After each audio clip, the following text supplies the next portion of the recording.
Welcome to Alien Nature for Sleep, where we explore the possibilities of life beyond our world. Tonight, we venture beyond the familiar boundaries of Earth to imagine what life might look like on distant worlds that mirror our own. Close your eyes and drift with us through the cosmos, where alien ecosystems thrive beneath foreign skies, where strange creatures move through waters we have never touched, and where evolution has written stories in forms we can barely imagine. As you settle into this journey, let your breathing slow and your mind open to the vast possibilities that await among the stars. Every word you hear will carry you deeper into rest, deeper into wonder, and deeper into the infinite potential of life across the universe. The discovery of Earth-like worlds. Across the immense darkness of space, scattered like grains of sand on an endless beach, exist worlds that resemble our own. These planets orbit distant stars at just the right distance to support liquid water on their surfaces. Scientists call this region the habitable zone, where conditions might allow life as we understand it to emerge and flourish. The discovery of these worlds has transformed our understanding of the cosmos. When astronomers confirmed the first planet orbiting another sun-like star in 1995, they opened a door to possibilities that had existed only in imagination. Since then, thousands of exoplanets have been cataloged, and among them are worlds that share Earth's rocky composition, similar sizes, and orbital positions that place them within their star's habitable zone. Consider TOI 715b, a planet announced in early 2024 that orbits a small red dwarf star 137 light-years from Earth. This world is about 1.5 times wider than our planet and completes its orbit every 19 Earth days. Despite this rapid year, the star it orbits is cooler and smaller than our Sun, placing the planet squarely within the conservative habitable zone where liquid water could exist. The same system may harbor a second planet, potentially Earth-sized, which would make it among the smallest habitable zone worlds yet discovered. Then there is Kepler 442b, located 1,194 light-years away.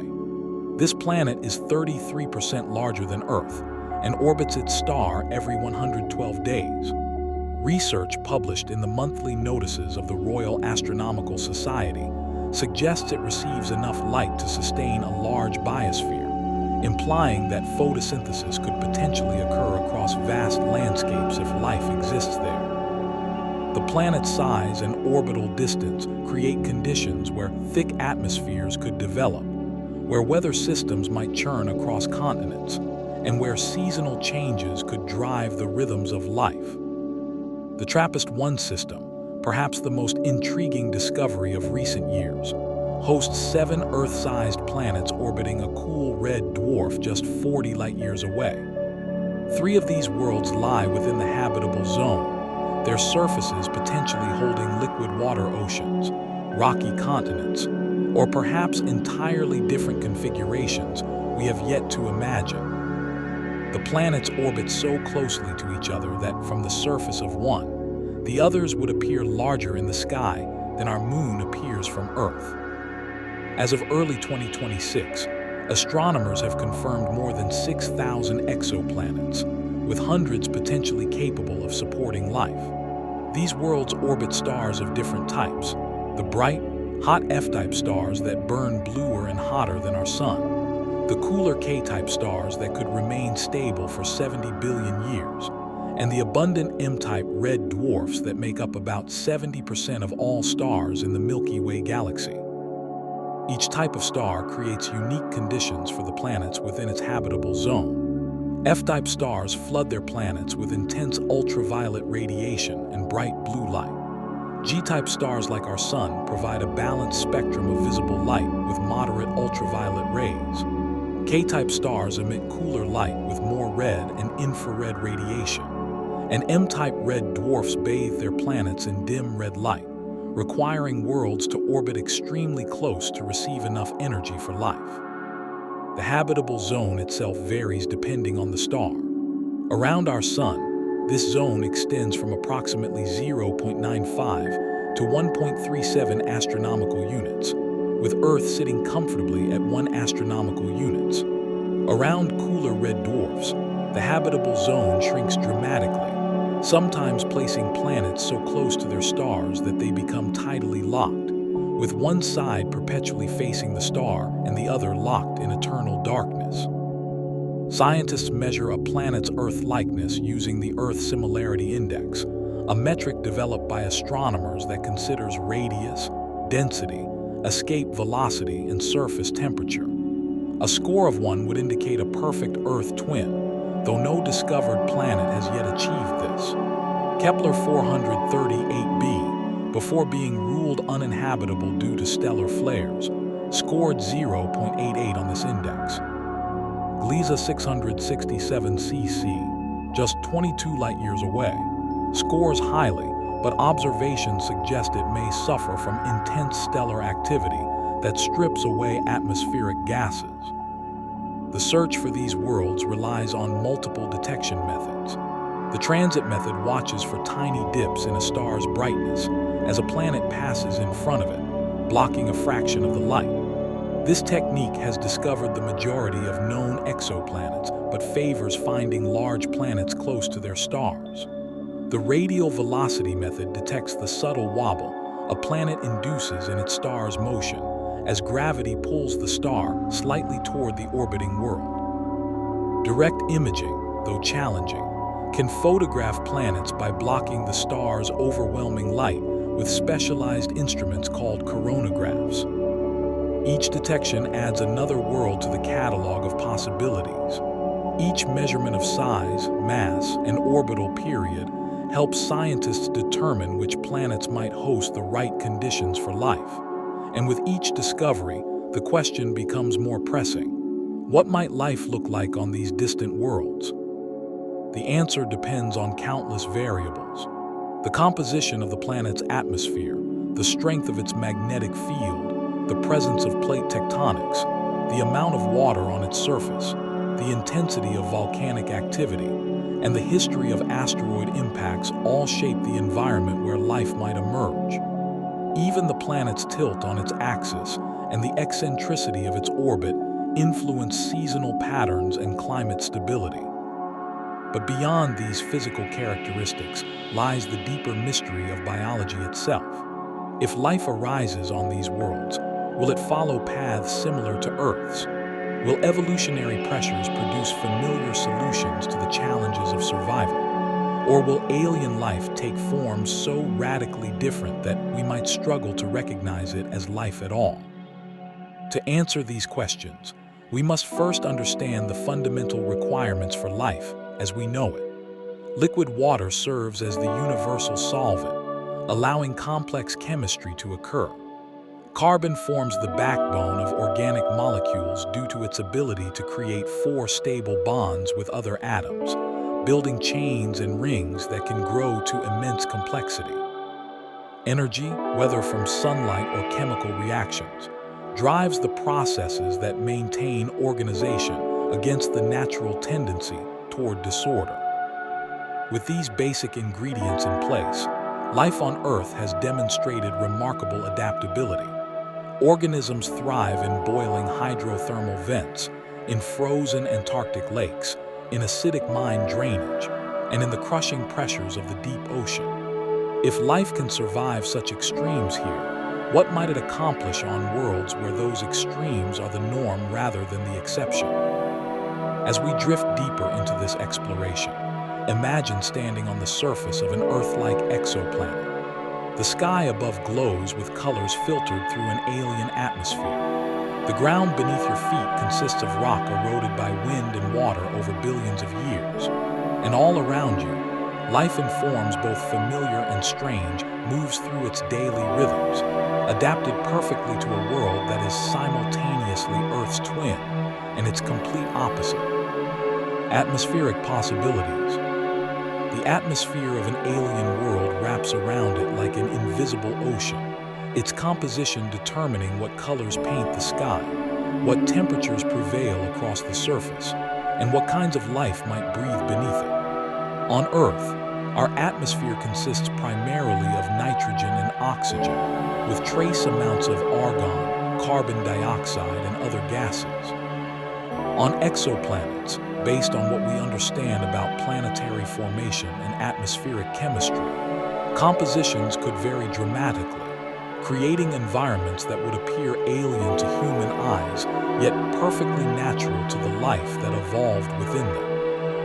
Imagine a planet where oxygen dominates the atmosphere at concentrations far exceeding Earth's 21%. Drawing on our understanding of combustion and atmospheric chemistry, such a world would exist in a state of extreme flammability, where any spark could ignite devastating wildfires that sweep across continents. If life evolved under these conditions, organisms would likely develop fireproof exteriors, perhaps mineral-based shells or skin containing asbestos-like fibers that resist combustion. Plants might store water in specialized organs, maintaining moisture to prevent ignition, or they might reproduce primarily through underground root systems that survive surface fires. The sky above such a high-oxygen world would appear brilliant blue, perhaps even deeper and more saturated than Earth's sky due to enhanced Rayleigh scattering. Sunsets would blaze with vivid oranges and reds, the atmosphere scattering light more intensely than our own. Atmospheric pressure might be higher than Earth's, making the air feel thick and substantial, carrying sound farther, and allowing winged creatures to fly with less effort. Alternatively, consider a planet with an atmosphere rich in nitrogen and helium, with minimal oxygen. Life here would need to rely on biochemistries that do not require oxygen for respiration. Methanogens, organisms that produce methane as a metabolic byproduct, might dominate. These creatures would process organic matter in the absence of oxygen, releasing methane gas that would accumulate in the atmosphere alongside nitrogen and helium. Such a planet's sky might glow with colors unseen on Earth.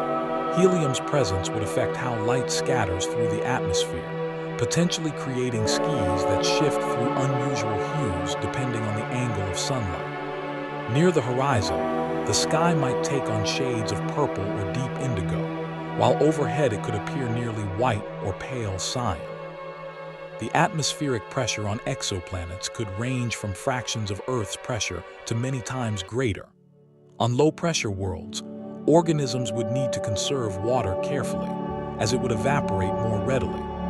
Life might remain concentrated in low-lying areas where pressure is greatest, or organisms might develop biological pressure suits, thick skin or shells that maintain internal pressure against the thin atmosphere outside. High-pressure worlds would present opposite challenges. On planets where atmospheric pressure reaches several times Earth's levels, gases would behave differently, dissolving into liquids more readily and affecting how organisms exchange respiratory gases. Creatures might extract oxygen or other needed gases directly from the dense air with minimal effort, their respiratory systems operating with high efficiency. Flight would become easier in such atmospheres, potentially leading to the evolution of numerous airborne species, from tiny floating microorganisms to massive aerial predators. The presence of volcanic activity would continuously inject gases into the atmosphere. Sulfur dioxide, hydrogen sulfide, and other volcanic emissions could give the air a distinctive taste and smell. On Earth, such gases are toxic to most life, but on exoplanets where volcanism is more intense and continuous, organisms might have evolved to tolerate or even utilize these compounds. Purple and green sulfur bacteria already exist on Earth, thriving in environments rich with hydrogen sulfide. On a volcanic exoplanet, similar organisms might form the base of the entire ecosystem, extracting energy from volcanic gases rather than sunlight. Greenhouse gases would determine the planet's temperature. Carbon dioxide, methane, water vapor, and others trap heat radiated from the surface, warming the planet. On worlds closer to their stars, Minimal greenhouse gases might be necessary to maintain habitable temperatures. But on planets orbiting at greater distances, thick blankets of greenhouse gases would be essential to prevent the world from freezing solid. A methane-rich atmosphere would create a particularly alien environment. Methane is a potent greenhouse gas, capable of warming a planet significantly even at low concentrations. But at high concentrations, strange phenomena would occur. Methane could condense at high altitudes, forming clouds and precipitation. Methane rain would fall from the sky, pooling in lakes and rivers on the surface. The planet Titan, Saturn's largest moon, demonstrates this process, though Titan orbits far from the Sun in our solar system's outer reaches. On an Earth-like exoplanet in a habitable zone, liquid methane might exist alongside liquid water, creating two separate solvent systems that could potentially support different forms of life. The interaction between stellar radiation and atmospheric gases would produce dramatic visual effects. Around F-type stars, which emit abundant blue and ultraviolet light, atmospheres might develop protective ozone layers even without biological oxygen production. Photochemical reactions driven by intense UV radiation would split molecules and recombine them into new compounds, potentially creating smog layers that filter light in unexpected ways. The color of the sky would depend heavily on the star's spectrum and the atmosphere's composition. On planets orbiting red dwarf stars, where most incoming light is red and infrared, the sky might appear deep red or maroon during the day, darkening to black at night. Dust and aerosols suspended in such atmospheres could scatter the red light, creating sunsets that glow crimson across the entire visible sky. On worlds around blue-white stars, the sky could blaze with brilliant azure, the intense blue light scattering so effectively that the entire atmosphere seems to glow. At sunset, as light passes through more atmosphere, the sky might transition through shades of green, yellow, and finally orange, creating color progressions that never occur on Earth. Clouds would form and move according to the planet's atmospheric dynamics. The rotation rate of the planet, its axial tilt, and the distribution of land masses and oceans would all influence weather patterns. A planet with a slow rotation might develop only weak atmospheric circulation, with weather systems moving sluggishly across the surface. Fast-rotating worlds would experience fierce winds and rapidly changing conditions, with storms forming and dissipating in short periods. The presence of multiple moons could create tidal effects in the atmosphere itself, causing atmospheric tides that compress and expand the air in regular cycles. These tidal forces might drive powerful winds that blow in predictable patterns, allowing life to evolve strategies for utilizing or sheltering from these periodic atmospheric currents. Seasonal variations would arise from the planet's axial tilt and orbital characteristics. High axial tilts would produce extreme seasons, with summer bringing intense heat and winter plunging regions into deep cold. Life would need to adapt to these dramatic swings, perhaps through hibernation, migration, or physiological changes that allow organisms to function across a wide temperature range. Trace gases in the atmosphere might serve as biosignatures, indicators of life detectable by future telescopes. Oxygen paired with methane signals chemical disequilibrium, a combination that should not persist unless continuously replenished by biological processes. Phosphine, recently detected in Venus's atmosphere, has few known abiotic sources and might indicate microbial life. Ammonia production by nitrogen-fixing organisms could accumulate to detectable levels, especially on planets with low ultraviolet radiation, where ammonia molecules would not be quickly destroyed. The atmospheric pressure and composition would determine what sounds carry through the air. On high-pressure worlds, sound would travel efficiently, allowing organisms to communicate over great distances using relatively quiet calls. On low-pressure planets, Vocalizations would need to be louder to carry even short distances, or organisms might rely more heavily on visual signals, bioluminescence, or vibrational communication through the ground. Atmospheric electricity would create lightning storms that illuminate the sky with branching discharge patterns. The frequency and intensity of lightning would depend on atmospheric composition and weather dynamics. Some exoplanets might experience near-constant electrical activity, with lightning visible across the sky every few seconds, while others might see storms only rarely, making each lightning flash a dramatic event. The interaction between the planet's magnetic field and stellar wind would create auroras, curtains of glowing light visible in the polar regions or sometimes at lower latitudes. These auroras might shimmer in colors determined by which atmospheric gases are being excited by charged particles. On Earth, we see primarily green and red auroras from oxygen, with occasional purple and blue from nitrogen. Alien atmospheres could produce auroras in colors we have never witnessed, perhaps glowing gold from sodium or silvery white from helium. As you imagine these alien skis, picture yourself standing on the surface of a world beneath an atmosphere rich with methane and nitrogen. The sky above glows a deep crimson, the light from a red dwarf star barely bright enough to see by. Clouds of methane drift overhead, and in the distance, you watch as methane rain falls from those clouds, pattering down onto the landscape. The air pressure pushes against you, dense and substantial, carrying the faint scent of organic compounds. And somewhere in this alien environment, life has found a way to exist, to breathe this strange air, to thrive under this dim red sun. Water and liquid environments.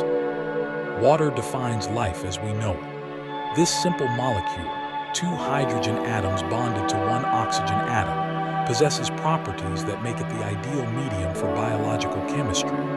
It remains liquid across a wide temperature range, dissolves more substances than any other common liquid, and becomes less dense when frozen, allowing ice to float and insulate the liquid water beneath it. On Earth, wherever liquid water exists, life has found a way to thrive. On exoplanets with Earth-like conditions, water would likely play an equally crucial role. Picture an ocean world, a planet where water covers the entire surface with no continents rising above the waves. Drawing parallels from Earth's deep oceans and applying principles of fluid dynamics, the ocean might extend kilometers deep, its bottom pressed down by the weight of all that water into high-pressure environments where unique forms of life could evolve. Near the surface, where sunlight penetrates, photosynthetic organisms would drift in vast blooms, coloring the water green, red, or perhaps purple, depending on what pigments evolved to capture the available light spectrum from their particular star.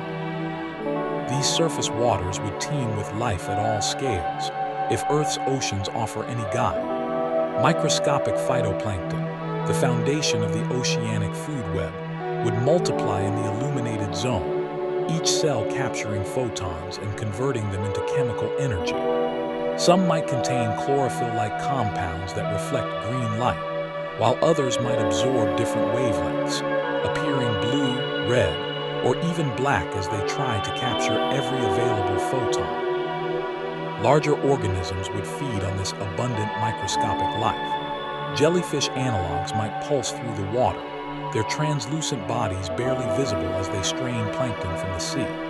Fish-like creatures could evolve streamlined bodies for efficient swimming, their forms shaped by the same hydrodynamic principles that govern Earth's aquatic life. Predators would hunt in the eternal ocean, some perhaps descended from filter feeders that gradually developed the ability to pursue larger prey.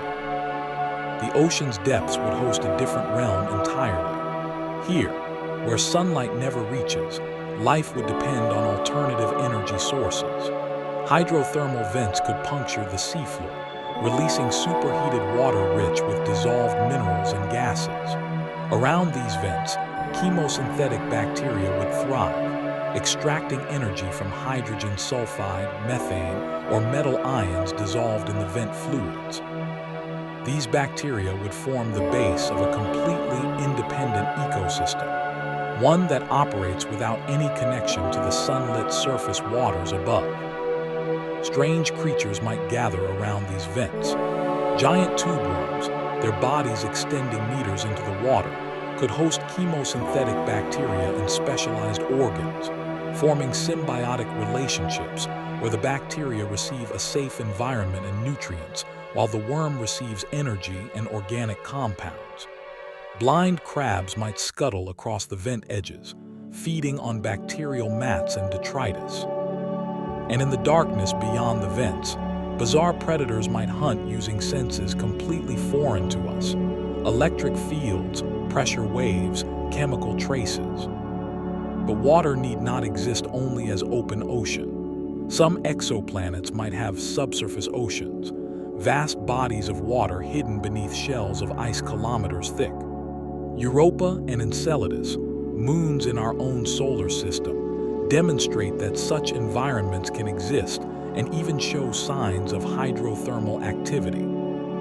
Applying these insights to Earth-like exoplanets, a subsurface ocean would be protected from cosmic radiation and temperature extremes at the surface, providing a stable environment where life could evolve over billions of years. Life in a subsurface ocean would never see daylight. Evolution would proceed in complete darkness, with organisms developing bioluminescence as their only source of light. Bacterial bioluminescence might create faint glows throughout the water, enough for predators to see their prey, or for prey to confuse predators with sudden flashes of light. Larger creatures might develop luminous lures, dangling glowing appendages to attract smaller animals within striking range. The pressure in deep subsurface oceans would be immense, potentially exceeding anything found in Earth's oceans.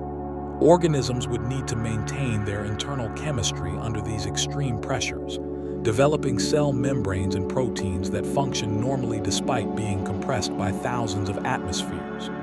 Some Earth organisms, called piezophiles, already thrive in the deep ocean trenches, and similar adaptations would likely appear on high-pressure ocean worlds.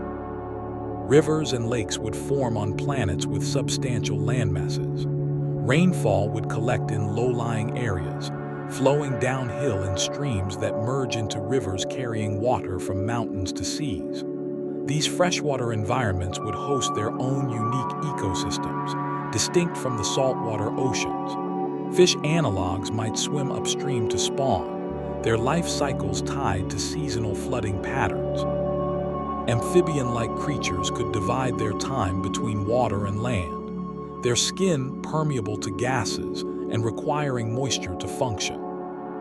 Waterfalls would cascade over cliffs, their mist supporting specialized organisms that thrive in the perpetually damp microclimate. The constant spray would create rainbow effects in the atmosphere as sunlight refracts through the suspended water droplets. Below the falls, deep pools would form, perhaps harboring large predators that ambush prey swept over the edge. On planets with extreme axial tilts or eccentric orbits, seasonal cycles might cause dramatic changes in water distribution. Lakes could evaporate entirely during summer, leaving behind salt flats where organisms must survive in dormant states until the rains return. Other species might migrate, following the water as it retreats and advances with the seasons. Entire ecosystems would pack up and move, predators and prey alike traveling together across the landscape in search of reliable water sources. Alternative solvents could replace water on some exoplanets, based on our understanding of chemistry and thermodynamics. Ammonia remains liquid at much lower temperatures than water, making it viable on colder worlds. An ammonia-based biochemistry would require life that can function at temperatures far below water's freezing point. Drawing from laboratory studies of biochemistry at low temperatures, such organisms might have fundamentally different cellular structures. with membranes that remain flexible in the cold and enzymes that catalyze reactions efficiently despite the low thermal energy. Ammonia oceans would look different from water oceans. Ammonia is less dense than water, so materials would float or sink differently. Ice formed from frozen ammonia would sink rather than float, fundamentally changing how frozen regions of the planet would work. In winter, rather than ice forming at the surface and insulating the liquid beneath, ice would form at the bottom of ammonia seas, potentially crushing organisms that dwell there or forcing life to retreat to shallower zones. Liquid methane and ethane could serve as solvents on extremely cold worlds. Titan demonstrates that complex chemistry occurs in liquid methane, with organic molecules forming and raining down onto the surface. On a larger, warmer world where methane remains liquid in the habitable zone, life might evolve to use methane as we use water. Such life would be utterly alien, with metabolic processes operating backward compared to Earth life, perhaps even using hydrogen as an energy source instead of oxygen. A methane-based biosphere might produce hydrocarbons as waste products instead of carbon dioxide. Complex hydrocarbon molecules could build up in the environment, creating oil-like substances that serve various biological functions. Organisms might construct shells or exoskeletons from solidified hydrocarbons, creating structures analogous to Earth's shells and bones, but made from fundamentally different materials. Hydrogen fluoride offers another possibility as a solvent, though it presents extreme challenges. This compound remains liquid at low temperatures and can dissolve a wide range of materials. However, it is highly corrosive and reactive, requiring any life based on it to develop extraordinary chemical resistance. Perhaps silicon-based biochemistry could operate in hydrogen fluoride, with silicon chains replacing carbon chains and entirely different molecular structures forming the basis of life. Ice itself might host life in certain scenarios. On planets where surface temperatures rarely rise above freezing, liquid water might exist only in thin films between ice crystals or in pockets melted by geological heat. Psychrophilic organisms, cold-loving microbes, could inhabit these tiny liquid spaces, their metabolism proceeding slowly in the cold, but maintaining itself generation after generation. The salinity of water bodies would vary across different environments. Some exoplanet oceans might be only slightly salty, similar to Earth's seas. Others could be hypersaline, their waters so saturated with dissolved minerals that only specialized halophiles could survive. Such organisms would need to maintain their internal chemistry, despite the osmotic stress of living in brine, perhaps by accumulating compatible solutes that balance the external salt concentration without disrupting cellular function. Acidic or alkaline waters might dominate on some worlds. Volcanic activity could release acids into water bodies, creating environments with pH levels far from neutral. Acidophilic life would thrive here, its cellular machinery adapted to function in harsh chemical conditions. Alternatively, alkaline lakes formed by the weathering of certain rock types could reach pH levels of 10 or higher, supporting alkaliphilic organisms that require high pH to survive. Hydrothermal systems would extend beyond the ocean floor. On geologically active planets, hot springs might bubble up through the ground, their heated waters rich with dissolved minerals.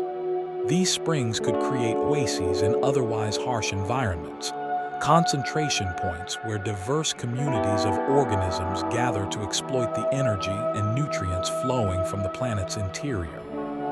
Some creatures might live permanently in the hot spring waters, while others might visit periodically to feed or warm themselves. Ice-covered water worlds present a special case. If a planet's entire surface is frozen but liquid water exists beneath the ice, life would be confined to the subsurface. However, Cracks and fissures in the ice could allow some exchange between the subsurface ocean and the surface environment. Organisms might be ejected through these vents, carried upward by water pressure, and deposited onto the ice surface. Some might survive there briefly, creating colonies in liquid water that pools in surface depressions before freezing. As you drift deeper into sleep, imagine floating in an alien ocean. The water around you glows faintly with bioluminescence, tiny organisms flashing as you swim past them. Above, the ice ceiling blocks out the sky, but you can sense the vast ocean extending in all directions. Below, you feel the warmth of hydrothermal vents kilometers away, their chemical-rich plumes rising through the dark water. And everywhere, life swirls and drifts, adapted perfectly to this lightless realm. This ocean world where evolution has proceeded along paths Earth never knew. Microbial and simple life forms. Life likely begins small. On Earth, the first organisms were simple cells, bacteria-like entities that metabolized chemical energy and reproduced without the complexity of multicellular organization.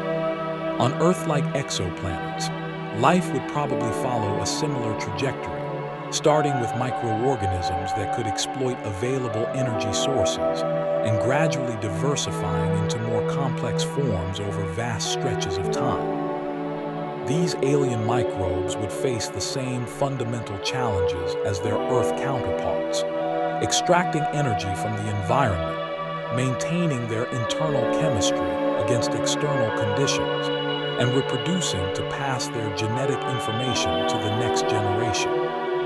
Extrapolating from Earth's microbial diversity and the universal constraints of physics and chemistry, the solutions they evolved might differ dramatically from Earth's solutions, producing microbial life that operates on different principles while still accomplishing the same essential functions. Consider photosynthetic bacteria on a planet orbiting a red dwarf star. Earth's cyanobacteria use chlorophyll to capture blue and red light while reflecting green. But on a world bathed primarily in red and infrared light, different pigments would be advantageous. Purple bacteria already exist on Earth, using bacteria chlorophyll molecules that absorb in the infrared range. On an exoplanet with abundant infrared radiation, such bacteria might dominate, covering the planet's surface in shallow waters with purple, brown, or reddish mats that harvest the dim red light with maximum efficiency. These purple bacteria might form extensive biofilms, thin layers of microbial life that coat surfaces. The biofilms would extend across rocks, soil particles, and the bottoms of shallow water bodies. Within these biofilms, different species might cooperate, some producing oxygen as a waste product while others consume it, some fixing nitrogen from the atmosphere while others release it, creating microbial ecosystems of intricate interconnection despite the microscopic scale of the participants. Stromatolites, layered structures built by communities of bacteria, could develop on exoplanet shorelines and in shallow seas. Each layer would represent a period of growth, with bacteria trapping sediment particles and secreting sticky substances that bind everything together. Over years and centuries, these structures would grow upward, forming reef-like features that rise above the surrounding seafloor. Other organisms might colonize the stromatolites, creating mini ecosystems within the bacterial structures. Extremophile bacteria would inhabit environments too harsh for complex life. Thermophiles would thrive in hot springs and around hydrothermal vents, their proteins and membranes stable at temperatures that would denature most Earth proteins. These organisms might use unique amino acids or modified protein structures that maintain their shape even when heated, allowing cellular processes to continue at temperatures exceeding 100 degrees Celsius. Psychrophiles would occupy the opposite extreme, living in permanently frozen environments or in cold ocean waters near the freezing point. Their cell membranes would contain unsaturated fatty acids that remain flexible in the cold, preventing the membrane from solidifying into a rigid barrier. Enzymes would be adapted to catalyze reactions efficiently despite the low kinetic energy of molecules at cold temperatures. Some might produce antifreeze proteins that prevent ice crystals from forming inside their cells, allowing them to remain active even as ice forms in the surrounding environment. Halophiles would colonize hypersaline water bodies, lakes and seas so salty that water would be pulled from normal cells by osmosis. These microbes would maintain internal salt concentrations matching the external environment, or they would accumulate organic compounds like glycerol that balance the osmotic pressure without requiring high salt levels inside the cell. Their proteins would be adapted to function in high salt conditions, with charged amino acids on their surfaces that remain stable when surrounded by ions. Acidophils and alkaliphils would occupy the pH extremes.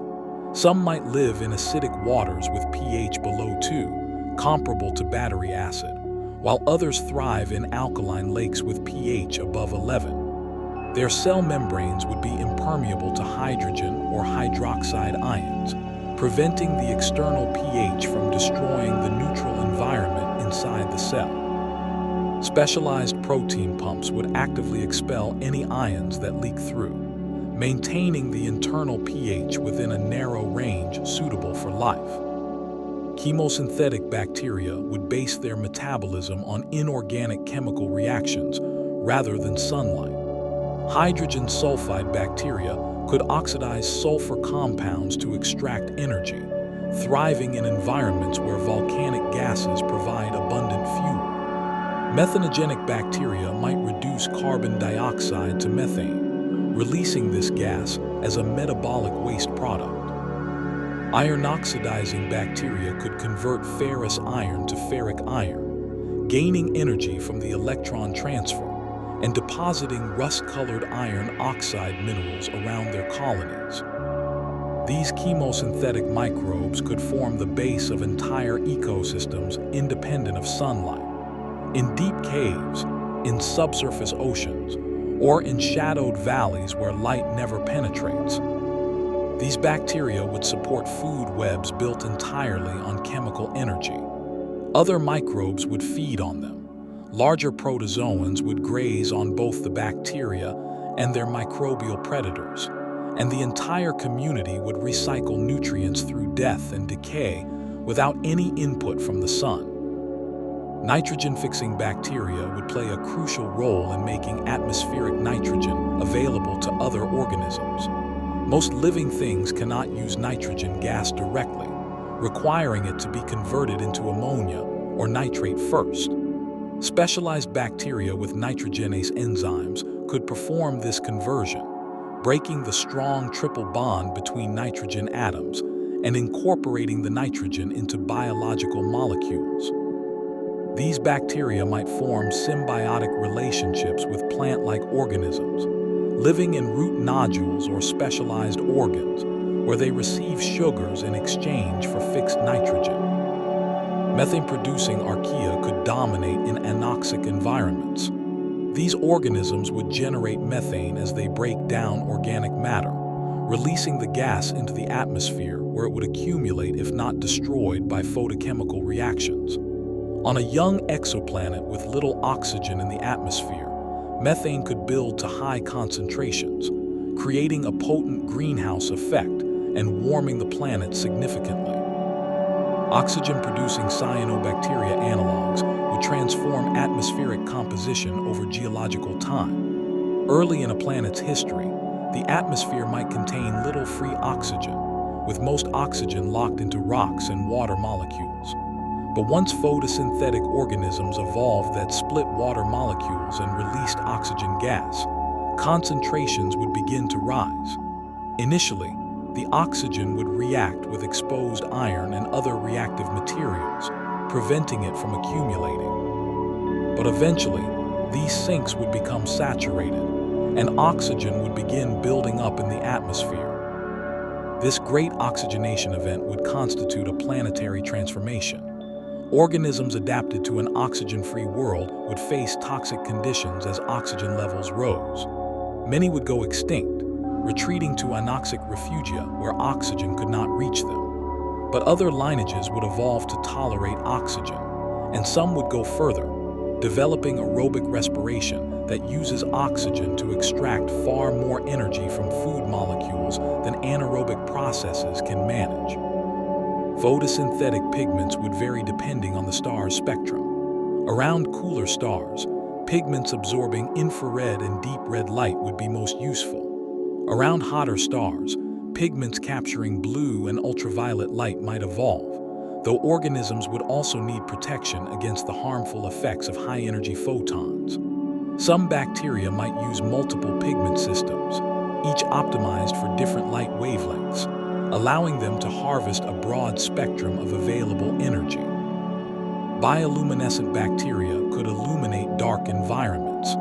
By producing light through chemical reactions, these microbes might attract organisms that feed on them, allowing the bacteria to spread as they are transported in the guts of their predators. Or bioluminescence might serve as communication between bacteria, coordinating behavior across the population. Quorum sensing, where bacteria detect the density of their population through chemical signals, could be enhanced by light signals visible to other individuals. Spore-forming bacteria would survive harsh conditions that would kill active cells. When faced with desiccation, freezing, or starvation, these bacteria would form tough, resistant spores that could remain dormant for years or centuries. When conditions improved, the spores would germinate, resuming active metabolism and reproduction. This strategy would allow bacteria to colonize environments with periodic habitable conditions, surviving through the bad times to flourish when favorable conditions returned. Biofilms on surfaces would trap nutrients and create microenvironments. Within a biofilm, the local chemistry might differ dramatically from the bulk environment. The bacteria in the biofilm's interior might experience different oxygen concentrations, pH levels, and nutrient availability than surface bacteria. This stratification would allow multiple species to coexist in layers, each occupying its preferred niche within the biofilm structure. Magnetotactic bacteria might orient themselves using the planet's magnetic field. These organisms would contain chains of magnetite crystals that act as tiny compasses, aligning the cell with magnetic field lines. This could help the bacteria navigate toward optimal environments, perhaps swimming toward nutrient-rich zones or away from toxic areas by sensing the direction of the magnetic field. Bacterial evolution would proceed through gene transfer and mutation. Horizontal gene transfer, where bacteria exchange genetic material between unrelated individuals, would accelerate adaptation, allowing beneficial mutations to spread quickly through populations. Over time, bacterial diversity would explode, with thousands or millions of species filling every available niche from the hottest vents to the coldest ice, from the brightest sunlit surfaces to the darkest depths. As your consciousness drifts towards sleep, picture yourself as small as a bacteria, floating in warm water rich with dissolved nutrients. Around you, countless other cells swim and drift, some similar to you, others completely different. You sense the weak red light from above, and you orient your body to capture those precious photons. Your tiny flagellum spins, propelling you gently through the water. And in this microscopic world, life is as rich and complex as any forest or ocean, just operating at a scale almost too small for human eyes to perceive. Plant-like organisms. As evolution proceeds beyond simple microbes, multicellular organisms would eventually emerge. Among these, plant-like life forms would play a crucial role in transforming the planet's surface and atmosphere. These organisms would capture light energy through photosynthesis, using it to build complex organic molecules from simple inorganic precursors. Based on the diversity of photosynthetic organisms on Earth, and the physics of light absorption. Alien vegetation might display colors and structures adapted to very different environmental conditions. On a planet orbiting a K-type star, one slightly cooler than our Sun, plants might appear similar to Earth's vegetation, but with subtle differences. The star would emit more red and infrared light relative to blue light. Following the logic of photosynthetic efficiency, plants might evolve pigments that absorb strongly in the infrared while reflecting red and orange wavelengths, giving them colors ranging from deep burgundy to bright orange. Forests of orange-leaf trees might cover the continents, their canopies glowing warm in the reddish sunlight. These trees would likely show convergent evolution with Earth's trees despite developing independently. The advantages of a tall, branching structure with leaves spread to maximize light capture would apply on any planet with sunlight and gravity. Trunks would support the weight of the canopy using materials analogous to wood, perhaps cellulose if the biochemistry is carbon-based, or maybe silicon-based structural materials if the planet has abundant silicon and minimal carbon. Root systems would extend underground, anchoring the tree and absorbing water and nutrients from the soil. On high-gravity planets, roots might need to penetrate deeper and spread wider to firmly secure the tree against stronger gravitational forces trying to topple it. On low-gravity worlds, trees might grow taller than Earth's tallest redwoods, their trunks not needing the same strength to support their own weight, allowing them to reach heights of 150 meters or more. The leaves would be the most visibly alien feature. Around red dwarf stars, plants might maximize light absorption by using pigments that appear black or very dark red to our eyes, absorbing nearly all incoming photons. Such plants would heat up significantly under the dim red sun, and they might need specialized cooling mechanisms, transpiration through stomata, reflective coatings that re-emit infrared as thermal radiation, or even active cooling through internal fluid circulation. Around blue-white F-type stars, plants would receive intense blue and ultraviolet light. To protect against UV damage, these plants might evolve pigments that absorb UV strongly while reflecting visible light, appearing blue or blue-green. Alternatively, they might reflect the abundant blue light to prevent overheating and UV damage, using pigments that absorb red and green wavelengths instead, which would make the plants appear blue or cyan. Some alien plants might be purple or magenta, using bacteria chlorophyll-like pigments that harvest light in the infrared and near-infrared range. On Earth, purple bacteria use these pigments, and a whole planet dominated by such organisms would create purple landscapes, with forests and grasslands displaying shades from deep violet to bright magenta. These purple worlds might even be detectable by future telescopes through their unique reflectance spectra, a purple edge analogous to Earth's red edge, where vegetation suddenly reflects infrared light. Photosynthetic efficiency would vary with environmental conditions. On planets receiving less sunlight than Earth, plants might need to maximize their photon capture rate, developing larger leaves or more numerous chloroplasts. They might also engage in facultative Huttkruttruffa, supplementing their photosynthetic income with organic matter absorbed from the soil, or by catching small organisms in trap-like structures. On brighter planets, excessive light could be a problem. Plants might need to reflect or avoid surplus photons to prevent photodamage. Some might close their stomata or curl their leaves during the brightest part of the day, exposing less surface area to direct light. Others might evolve semi-transparent leaves that allow some light to pass through, preventing the upper leaf layers from receiving too much energy while allowing lower layers to photosynthesize with the transmitted light. Seasonal adaptations would depend on the planet's orbital parameters and axial tilt. On worlds with high axial tilts, plants would experience extreme seasonal changes. Deciduous trees might drop their leaves during winter, entering dormancy to survive the cold and darkness. When spring returned, they would rapidly grow new leaves to take advantage of the growing season. Evergreen plants might maintain their leaves year-round, but with antifreeze compounds that prevent ice crystal formation in their tissues.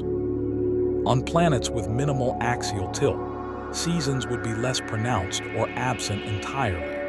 Plants would not need to prepare for winter, and they could grow and photosynthesize year-round. This might lead to the evolution of extremely long-lived plants, trees that persist for thousands of years, without facing the stress of seasonal changes that contributes to aging in Earth's trees.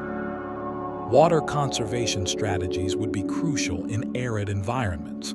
Succulent plants might store water in thick leaves or stems, rationing this reserve through dry periods. Waxy coatings on leaves would reduce water loss through evaporation. Deep tap roots would reach down to underground water sources. Some plants might photosynthesize using CAM metabolism, opening their stomata only at night to absorb carbon dioxide when humidity is higher, and then storing it for use during the day when stomata remain closed to conserve water. In extremely wet environments, plants would face different challenges. Too much water could flood root systems, depriving them of oxygen and leading to root rot. Plants might evolve aerial roots that emerge above the water or soil surface, allowing gas exchange directly with the atmosphere. Pneumatophores, specialized root structures that grow upward from underwater roots, would allow swamp-dwelling trees to breathe even when their root systems are submerged. Reproductive strategies would vary widely. Some plants might reproduce through spores, releasing millions of microscopic cells that disperse on the wind. Others would develop seeds, packages containing an embryonic plant and food reserves protected by a tough coat. The largest and most advanced plants might evolve flowers, colorful structures designed to attract animal pollinators, or cones that protect developing seeds. Pollination mechanisms would co-evolve with the planet's animals. Wind pollination might dominate in open areas where animals are scarce, with plants producing abundant lightweight pollen that drifts through the air. Insect-like animals could serve as pollinators, attracted to flowers by color, scent, or nectar rewards. Larger animals might also pollinate, birds or bats carrying pollen from flower to flower as they feed. Carnivorous plants would evolve in nutrient-poor environments. These plants would supplement their photosynthetic energy intake by trapping and digesting animals, extracting nitrogen, phosphorus, and other nutrients from their prey. Pitfall traps, sticky traps, snap traps, and bladder traps might all appear independently on different exoplanets, demonstrating convergent evolution's tendency to produce similar solutions to similar problems. Symbiotic relationships would be common. Many plants would host nitrogen-fixing bacteria in root nodules, receiving fixed nitrogen in exchange for sugars. Mycorrhizal fungi would colonize root systems, extending far into the soil and increasing the plant's access to water and nutrients while receiving carbohydrates from the plant. Some plants might even host photosynthetic bacteria in their tissues, creating a mutual partnership where both organisms benefit from their close association. Underwater plants would populate shallow seas and lakes. Seaweeds or kelp analogues would anchor to the bottom with holdfasts, while their blade-like leaves drift in the current, capturing sunlight filtering through the water. These marine plants would form underwater forests where fish analogues hide from predators and hunt for smaller prey among the swaying fronds. Floating plants would cover the surfaces of still water bodies. Their leaves would rest on the water surface, gathering light, while their roots would trail below, absorbing dissolved nutrients. These plants might form dense mats that limit light penetration to deeper water, creating a distinct boundary between the sunlit surface layer and the darker depths below. Adaptations to different gravity levels would affect plant structure. On high-gravity worlds, plants would grow close to the ground, their stems thick and sturdy to support even short heights.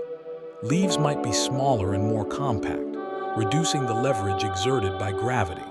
On low-gravity planets, plants could grow tall with relatively thin stems, their leaves large and spreading, perhaps even developing floating structures filled with gas that help lift the plant's canopy toward the light.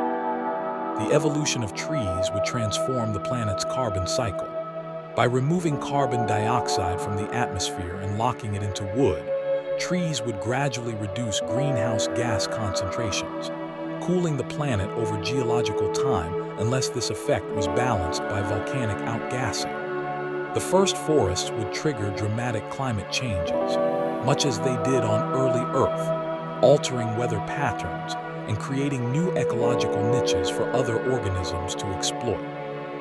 As you visualize these alien landscapes, let yourself wander through a forest of orange-leaf trees under a K-type star's gentle light. The trunks around you rise toward the canopy, their bark textured in unfamiliar patterns. Between the trees, smaller plants cover the forest floor, their leaves catching the dappled light that filters through gaps in the canopy above. In the distance, you hear sounds of animal-like creatures moving through the vegetation, and you know that you stand in an ecosystem as complex and interconnected as any on Earth, yet completely unique to this alien world. Animal-like organisms, aquatic. Where energy flows from plants to herbivores to predators, animal-like organisms would evolve to exploit these resources. In the water, streamlined bodies would develop through natural selection, shaped by the same fluid dynamics that govern swimming on Earth. Convergent evolution, the process by which unrelated organisms independently evolve similar features in response to similar environmental pressures, suggests these aquatic creatures might look superficially similar to Earth's fish, dolphins, and sharks, demonstrating how physics and evolutionary pressures can produce comparable forms across entirely different worlds. Small plankton-feeding organisms would filter tiny photosynthetic cells from the water. These filter feeders might resemble Earth's baleen whales or filter-feeding fish, though they might be much smaller initially. They would swim through plankton blooms with mouths open, straining water through specialized filters that trap food particles while allowing water to flow through and exit. These filters could take various forms. Gill rakers might line the mouth and throat, fine projections that catch particles as water flows past. Alternatively, mucus nets could trap particles, with the organism periodically swallowing the mucus along with collected food. Some creatures might use ciliated structures, microscopic hairs that beat in coordinated waves to move water and particles in desired directions. Larger herbivores would graze on macroscopic plants, kelp forests, and algal mats. These grazers might have scraping mouthparts to remove algae from surfaces or biting jaws to tear off pieces of plant tissue. They would need digestive systems capable of breaking down tough plant cell walls, perhaps hosting symbiotic bacteria that produce enzymes the animal cannot synthesize itself. Predators would evolve to hunt these herbivores. Fast-swimming hunters might chase down prey in open water, their bodies torpedo-shaped for speed, their tails powerful for propulsion. They might have sharp teeth for grasping slippery prey or crushing shells and armor. Sensory systems would detect prey at a distance, eyes for vision in well-lit waters, lateral lines or electroreceptors for sensing movement, and electrical signals in murky conditions. Ambush predators would lurk motionless, waiting for prey to approach. These creatures might blend into their surroundings through camouflage coloration or even through transparency, their bodies almost invisible in the water. When prey swims within range, the predator would strike with explosive speed, powered by muscles that had been storing elastic energy in preparation for the attack. The diversity of body plans would be enormous. Some animals might have radial symmetry, their bodies arranged around a central axis like Earth's jellyfish and sea stars. Others would show bilateral symmetry, with distinct left and right sides, a head end with concentrated sensory organs, and a tail end used for propulsion. The bilateral body plan would likely dominate among active swimmers, as it provides better streamlining and directional control. Appendages for swimming would vary. Fins might be rigid structures supported by internal rays, flexible enough to change shape, but sturdy enough to push against water effectively. Alternatively, muscular tentacles could propel an organism through jet propulsion, sucking water in and expelling it forcefully through a narrow opening. Undulating membranes running along the body might create wave-like motions that push the animal forward gracefully. Shells and exoskeletons would protect slower-moving animals. Hard external coverings made from calcium carbonate, silica, or other minerals would shield soft tissues from predation. Some shells would be heavy, anchoring the animal to the bottom where it feeds on detritus and microorganisms. Others would be light enough to allow mobility, perhaps with flotation chambers that reduce the shell's effective weight in water. Bioluminescence would be widespread in the deep ocean where sunlight never penetrates. Animals would produce light through chemical reactions, using specialized organs called photophores to emit glows or flashes. Bioluminescence serves many functions: attracting prey with glowing lures, confusing predators with sudden flashes, communicating with potential mates, and illuminating the environment to hunt more effectively. The colors of bioluminescence would depend on the chemistry involved. Blue and green light travel farthest through water, so deep-sea animals on Earth predominantly produce these colors. On alien worlds, the same physics would apply, and blue-green bioluminescence would likely be most common in deep waters. Near the surface, where other wavelengths can penetrate, animals might produce red, yellow, or even ultraviolet light if they have receptors capable of detecting those wavelengths. Symbiotic relationships would be common in aquatic ecosystems. Some animals might host bioluminescent bacteria in specialized organs, the bacteria producing light in exchange for nutrients from their host. Cleaner organisms would remove parasites and dead tissue from larger animals, establishing grooming stations where predators and prey observe a temporary truce while cleaning occurs. Migration patterns would develop in response to seasonal changes or resource availability.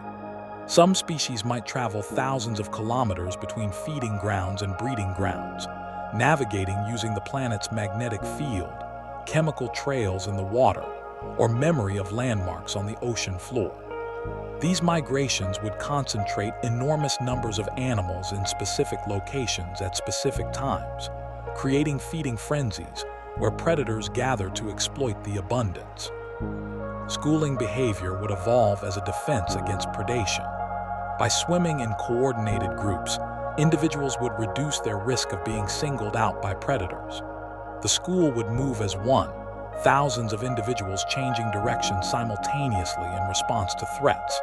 This coordination might involve visual cues, with each individual watching its neighbors and matching their movements, or hydrodynamic sensing, with each individual feeling the pressure waves generated by nearby swimmers. Electric organs would allow some animals to generate electrical fields. In murky water where vision is limited, active electroreception would provide a sense analogous to vision, detecting the distortions in the electric field caused by nearby objects. Strongly electric animals might use powerful shocks to stun prey or defend against predators, while weakly electric animals would use gentle fields purely for sensing their environment. The deep sea would host bizarre specialists. Without sunlight and with extreme pressure, deep-sea animals would evolve features unimaginable near the surface. Some might have enormous jaws and expandable stomachs, allowing them to swallow prey larger than themselves when the rare opportunity arises. Others would move slowly to conserve energy in the food-scarce depths, their metabolism adjusted to function on minimal resources. Hydrothermal vent communities would form isolated ecosystems. Animals living around vents would be physiologically adapted to tolerate high temperatures and toxic chemicals. Giant tubeworms might anchor to the vent edges, their bodies housing symbiotic bacteria that chemosynthesize organic molecules from vent chemicals. Crustacean-like animals would scuttle across the vent fields, feeding on bacterial mats and scavenging dead organisms. Sound would be important for communication and echolocation. Animals might produce clicks, whistles, or complex songs, using sound to find mates, maintain group cohesion, or locate prey in the dark. Echolocating predators would emit pulses and listen for echoes bouncing back from objects, building a sonic image of their surroundings that allows precise navigation and hunting even in complete darkness. Reproduction strategies would be diverse. Some species would release eggs and sperm into the water, allowing external fertilization where gametes meet by chance in the open ocean. Others would practice internal fertilization, males transferring sperm directly to females during mating. Parental care would vary from complete absence, where adults abandon their eggs after spawning, to intensive care, where parents guard their young, provide food, and teach survival skills. Social structures would develop in intelligent species. Pods, schools, or herds would show division of labor, with some individuals acting as scouts, others as defenders, and still others as caregivers for the young. Communication within these groups might become sophisticated, perhaps even approaching language-like complexity with distinct calls referring to specific concepts, individuals, or threats. As you drift deeper into rest, imagine swimming through an alien ocean. The water around you is warm and clear, and above you the surface shimmers with the light of a distant sun. Schools of strange fish swim past, their bodies iridescent and their fins unlike anything on Earth. In the distance, you hear the songs of large marine creatures, their calls resonating through the water, reaching you across kilometers of ocean. This is a world shaped by water, where life has taken forms both familiar and utterly strange, all connected through the flow of energy from microscopic plankton to the largest predators in the deep. Animal-like organisms, terrestrial. On worlds with substantial landmasses rising above their oceans, terrestrial life would face challenges vastly different from those in water. Gravity would press down without the buoyant support that water provides. Bodies would need skeletal structures strong enough to hold their weight against the ground. Movement would require limbs or other appendages capable of pushing against solid surfaces rather than fluid water. And respiration would involve extracting oxygen or other gases directly from the air rather than dissolved in a liquid medium. The strength of gravity would profoundly influence the size and shape of land animals. On high-gravity worlds, where planets have greater mass than Earth, the pull downward would be intense. Here, large animals would face enormous structural challenges. Their bones or skeletal equivalents would need to be incredibly strong to avoid collapsing under their own weight. For this reason, based on engineering principles and what we observe in Earth's larger animals, land animals on high-gravity worlds would likely be smaller and built closer to the ground. Imagine a planet with twice Earth's gravity. Animals here might resemble armored creatures with thick, sturdy legs positioned directly beneath their bodies, minimizing the leverage that would stress their skeletal system. Tall animals would be rare or non-existent, as the energy cost of maintaining vertical posture and the risk of injury from falls would be prohibitive. Instead, low-slung forms would dominate, creatures that move with their bellies near the ground, their weight distributed across multiple supporting limbs. These organisms might have 6, 8, or even more legs to distribute their weight effectively. The more contact points with the ground, the less stress on any individual limb. Multiple limbs would also provide redundancy, allowing the animal to continue moving even if injured. Such body plans would resemble Earth's arthropods, insects and crustaceans that have solved similar structural challenges through segmented bodies and multiple jointed appendages. On low-gravity worlds, the opposite would occur. With reduced gravitational pull, animals could grow taller and more elongated without requiring proportionally stronger skeletons.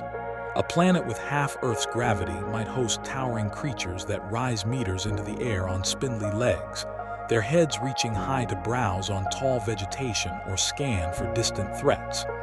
These creatures might bound across the landscape in long, effortless leaps, their reduced weight making such locomotion energy efficient.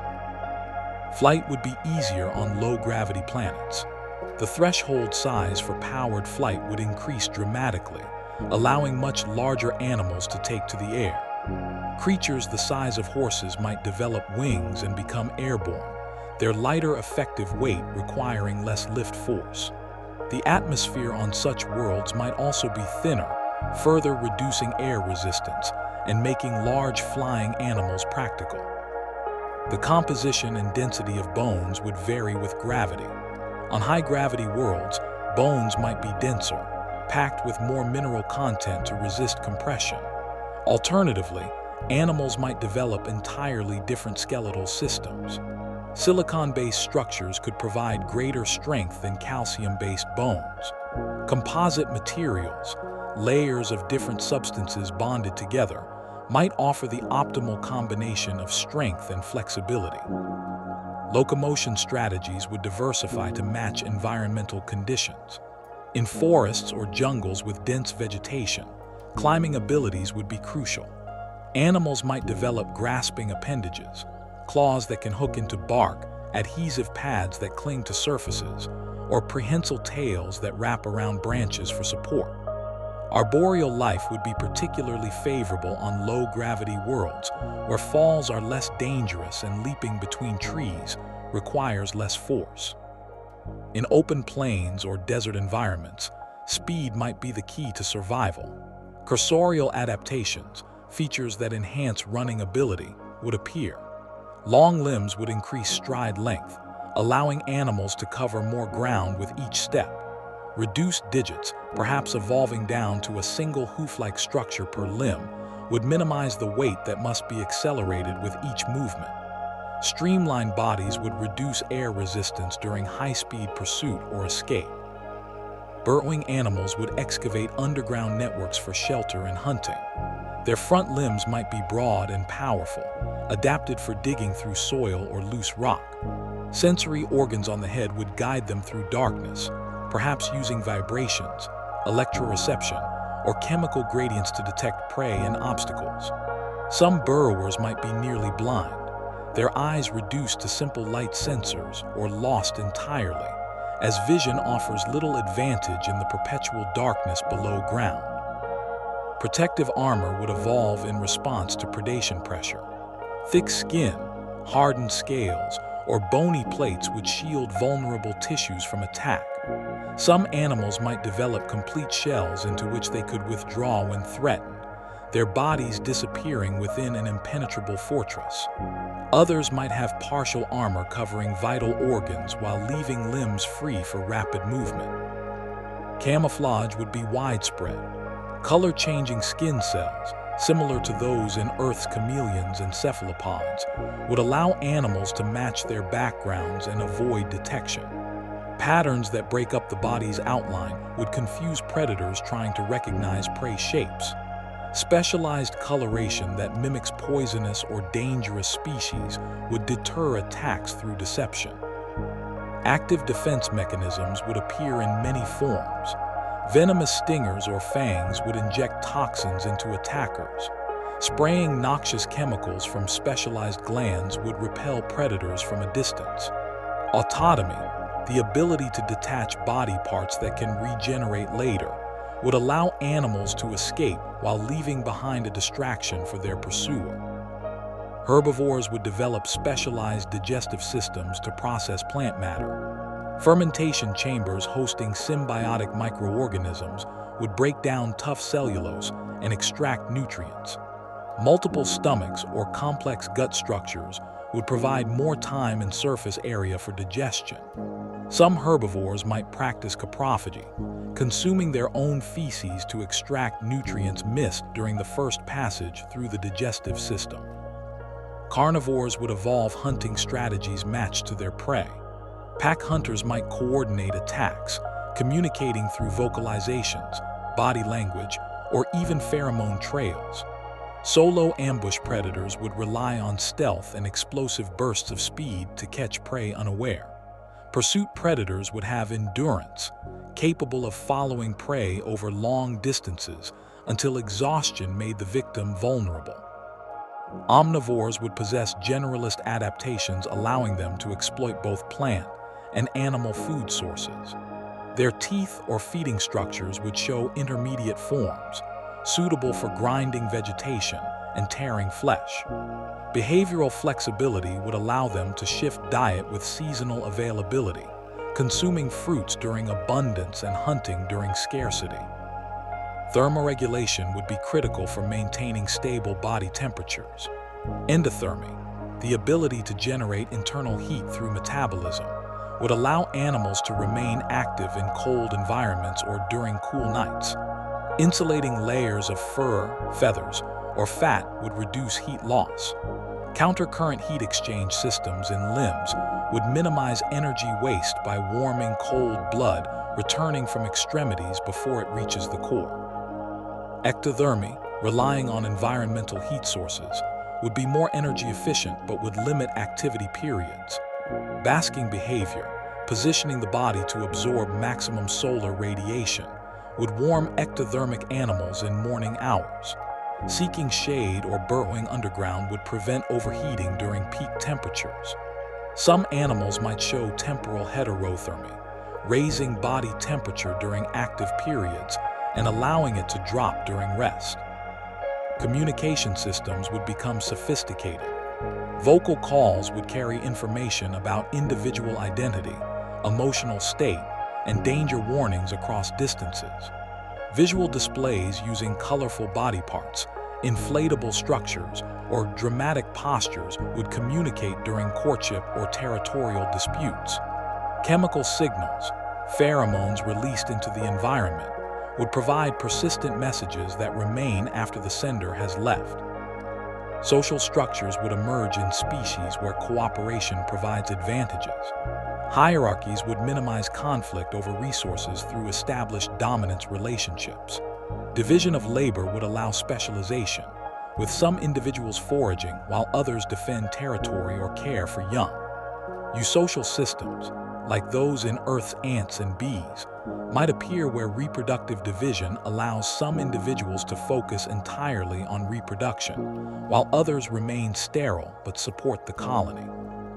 Parental care would range from complete absence to intensive investment. Some animals would simply release eggs or young into the environment, relying on large numbers to ensure some survive. Others would guard nests, protect offspring from predators, and provision them with food.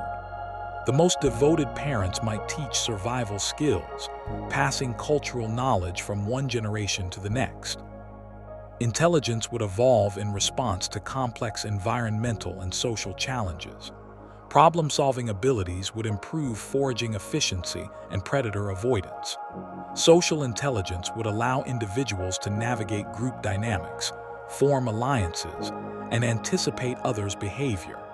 Tool use might emerge, with animals manipulating objects to achieve goals beyond their physical capabilities alone. Sensory systems would be finely tuned to detect relevant environmental features. Eyes would vary from simple light sensors to complex camera-like structures capable of forming detailed images. Different species might see different portions of the electromagnetic spectrum, from infrared for heat detection to ultraviolet for seeing patterns invisible to human eyes. Compound eyes with thousands of individual facets might provide wide fields of view or motion detection capabilities. Hearing would allow detection of sounds across various frequency ranges. Low-frequency sounds would carry farther, useful for long-distance communication. High-frequency sounds would provide better directionality and resolution for echolocation. Specialized ear structures would focus sound waves and protect sensitive hearing organs from damage. Olfaction would guide foraging, mating, and navigation. Sensitive chemoreceptors would detect minute concentrations of relevant molecules. Jacobson's organs, specialized structures for analyzing chemical signals, might allow animals to taste the air. Pheromone communication would be refined, with complex blends of chemicals conveying detailed information. Touch would provide information about texture, temperature, and pressure. Whiskers or similar structures would extend sensory reach beyond the body surface, detecting obstacles and prey in darkness or murky conditions. Mechanoreceptors in skin would sense vibrations, warning of approaching footsteps or underground movements. As you imagine these terrestrial creatures, picture yourself standing in an alien savanna beneath a pale blue-green sky. The gravity feels slightly lighter than on Earth, and when you jump, you rise higher than expected, hang longer in the air, and land gently. Around you, tall grazing animals move through the grasses on 4 elongated legs, their necks stretching up to feed from trees that tower overhead. In the distance, a predator watches from the shadows, its 6 legs positioned for a sudden sprint, its body covered in mottled patterns that blend perfectly with the dappled light filtering through the leaves above. Animal-like organisms, aerial. The atmosphere itself becomes habitat for aerial organisms. These creatures would spend significant portions, or even their entire lives aloft, riding air currents and hunting or feeding while airborne. The evolution of flight represents one of the most remarkable adaptations life can achieve, and on exoplanets, it would likely appear repeatedly through convergent evolution. Powered flight requires specialized structures that generate lift and thrust. Wings would be the most common solution, though the specific form would vary. Membranous wings stretched between elongated skeletal elements would provide large surface areas with minimal weight. Feathered wings with overlapping veins would offer fine control over airflow and excellent insulation. Transparent wings stiffened by internal supports would minimize visibility while maintaining strength. The density of the atmosphere would strongly influence flight mechanics. On planets with thick, dense atmospheres, lift would be easier to generate, allowing smaller wingspans and less muscular power for the same body mass. Slow, graceful flight would be more efficient than rapid wing beats. Soaring and gliding would dominate, with animals riding thermals and wind currents to travel long distances with minimal energy expenditure. On low-atmosphere worlds, flight would demand more effort. Larger wings relative to body size would be necessary to generate sufficient lift. Rapid wing beats would compensate for the thin air's reduced lift capacity. Only smaller animals might achieve powered flight, while larger creatures would be restricted to ground-based existence or very short, energy-intensive flights. Atmospheric composition would affect respiration during flight. Flight demands enormous amounts of energy, and therefore oxygen or its functional equivalent. On high-oxygen worlds, animals might extract ample gas even from rapid breathing during flight.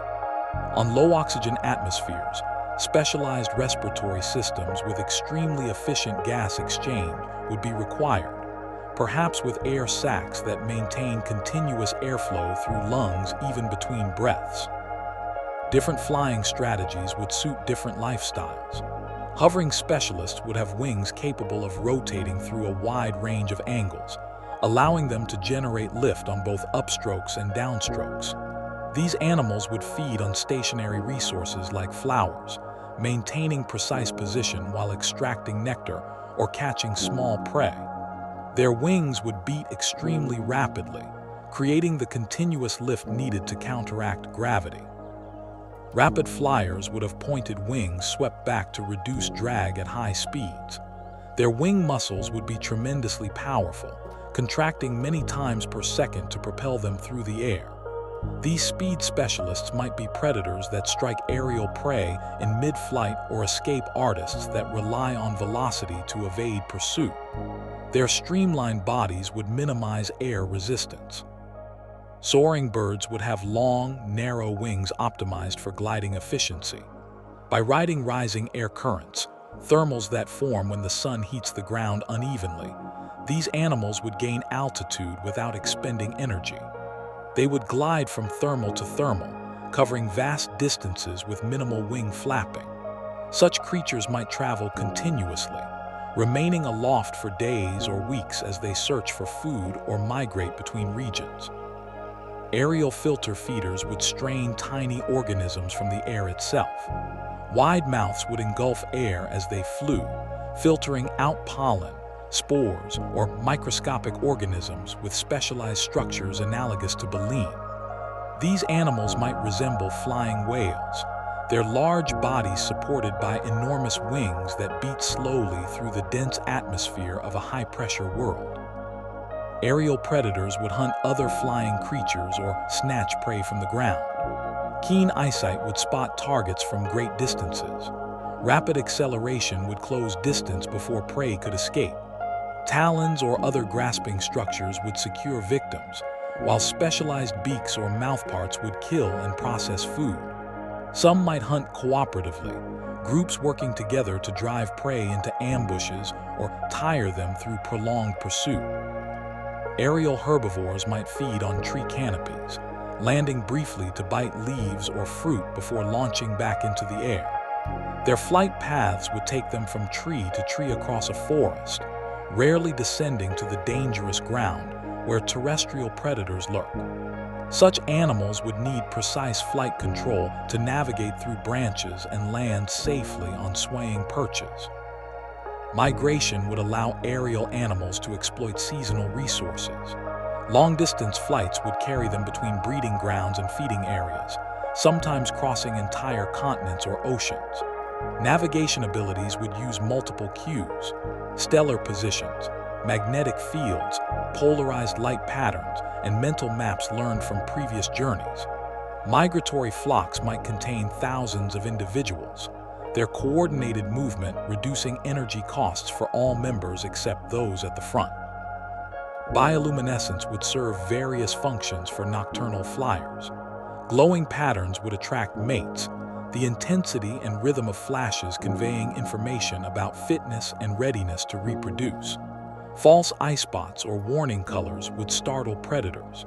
Some species might use bioluminescent lures to attract prey, dangling glowing appendages that draw in smaller flying animals. Echolocation would allow flight in complete darkness or through dense fog. Animals would emit calls and listen for echoes bouncing back from objects, building a sonic image of their surroundings. Different call frequencies would provide different types of information. High frequencies for detailed close-range navigation, low frequencies for detecting distant obstacles. The precision of biosonar might rival or exceed vision for certain tasks. Reproduction in aerial species would face unique challenges. Some might return to ground or trees to build nests and raise young in safe locations. Others might give birth to live young that can fly immediately, eliminating the vulnerable nestling phase. A few extreme specialists might never land at all, mating in midair and giving birth, or laying eggs that hatch while still airborne. Weather would be a constant concern.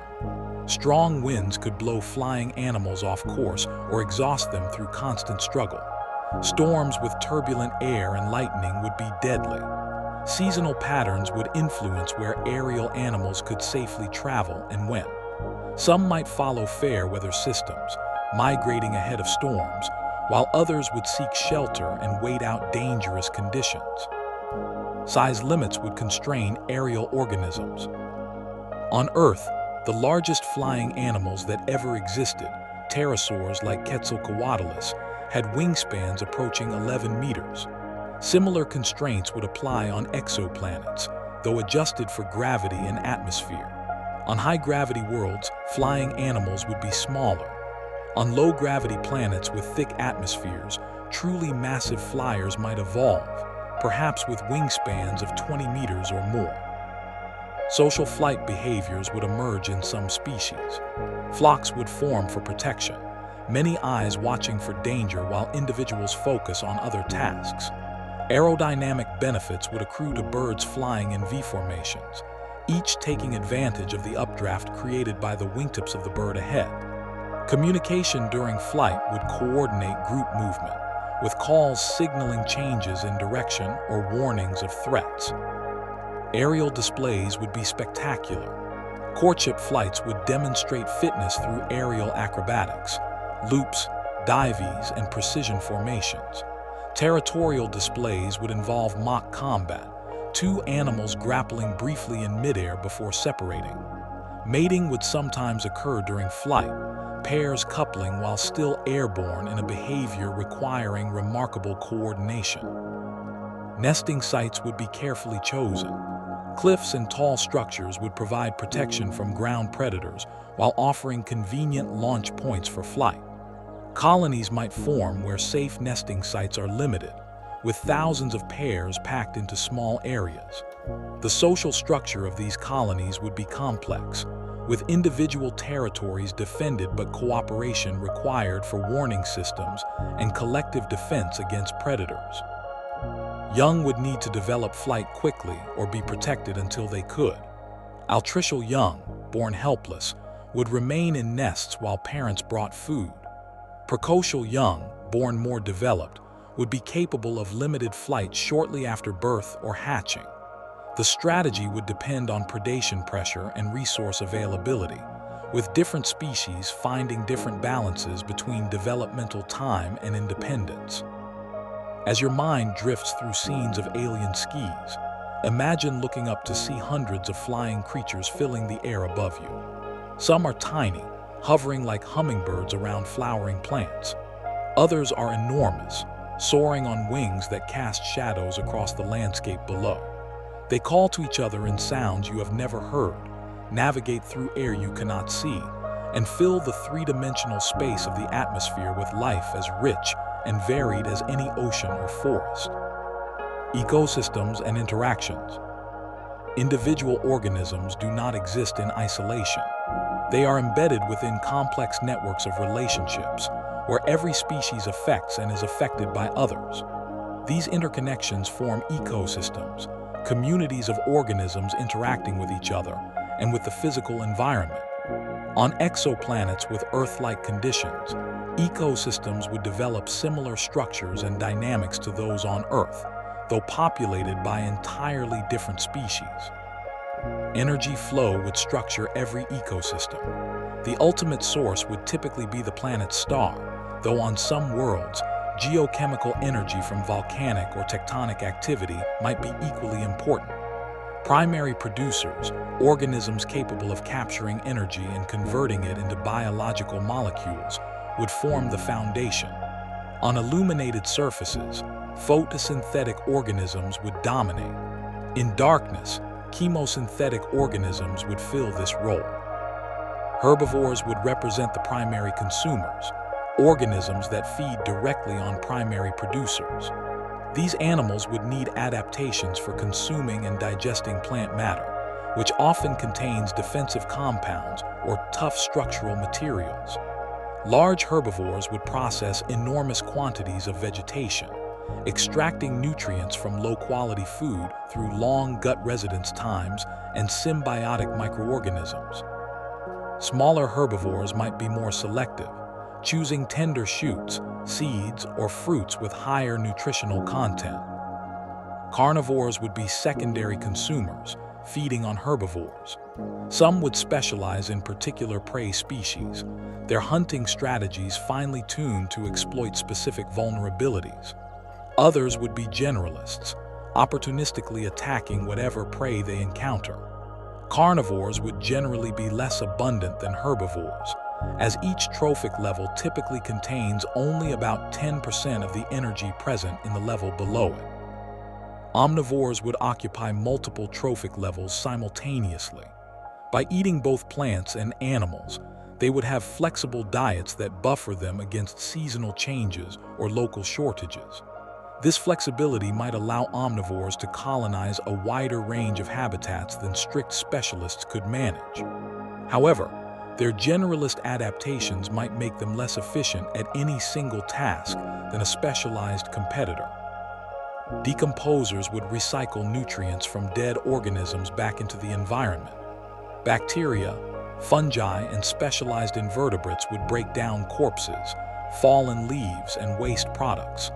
Without decomposers, nutrients would remain locked in dead matter, unavailable for new growth. The decomposer community would be diverse and specialized, with different species handling different types of organic matter under different conditions. Symbiotic relationships would be ubiquitous. Mutualism would benefit both partners, pollinators receiving nectar while transferring pollen, or gut bacteria breaking down food in exchange for a stable habitat. Commensalism would benefit one party without affecting the other. Small animals finding shelter in larger animals' burrows without harming the homeowner. Parasitism would benefit one partner at the expense of the other.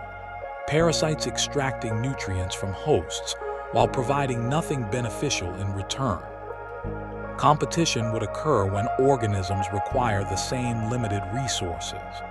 Intraspecific competition between members of the same species would drive natural selection and regulate population sizes.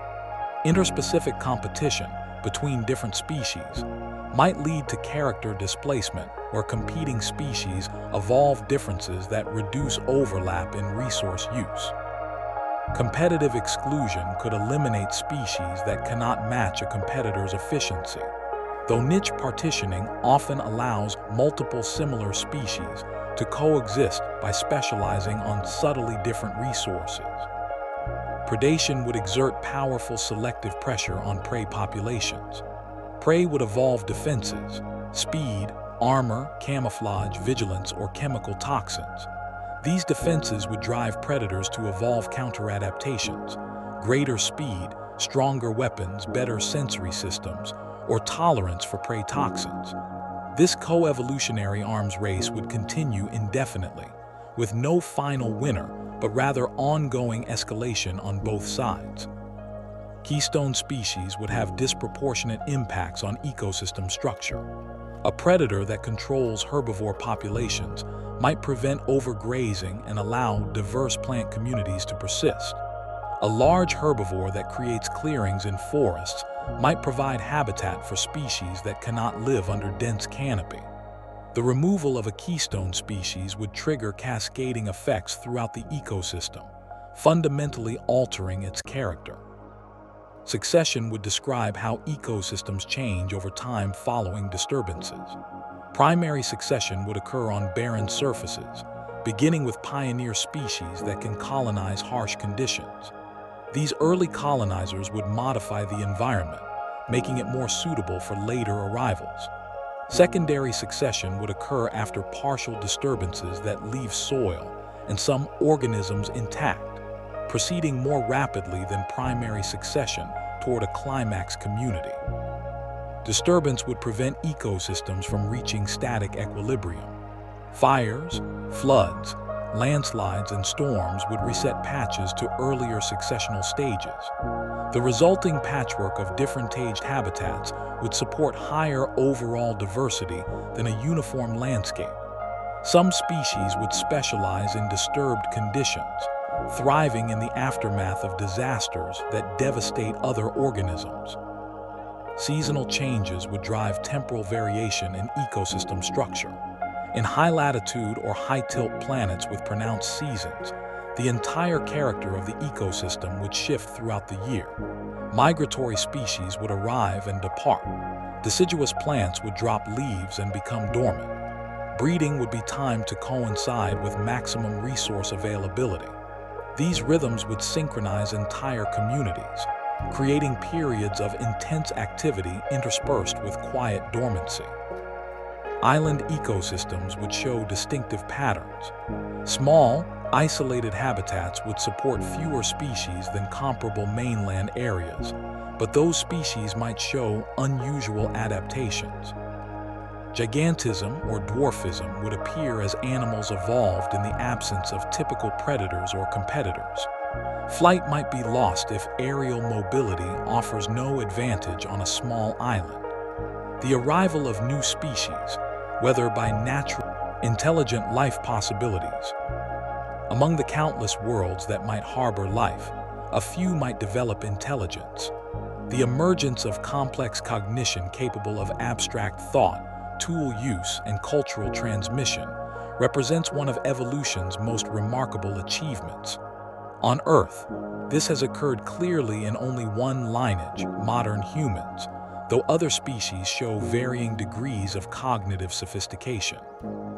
Extrapolating from Earth's evolutionary history and the selective pressures that shaped human intelligence, similar cognitive abilities might arise independently on exoplanets, potentially multiple times on a single world if conditions favor it. The evolutionary path to intelligence would likely involve specific challenges that reward cognitive abilities. Social complexity would be one driver, as we've observed on Earth. Living in groups creates social problems. Recognizing individuals, remembering past interactions, predicting others' behavior, and cooperating toward common goals. Species that navigate these challenges successfully gain advantages in resource acquisition, predator avoidance, and reproduction. Tool use would provide another pathway toward intelligence. Animals that manipulate objects to achieve goals must be able to imagine outcomes, plan sequences of actions, and adapt techniques when circumstances change. This demands abstract thinking that goes beyond instinctive responses to immediate stimuli. Tool use would co-evolve with intelligence, each advance in one capability enabling new possibilities in the other. Language would represent a crucial development. The ability to communicate complex information through arbitrary symbols would allow knowledge to be shared far more efficiently than demonstration and observation alone permit.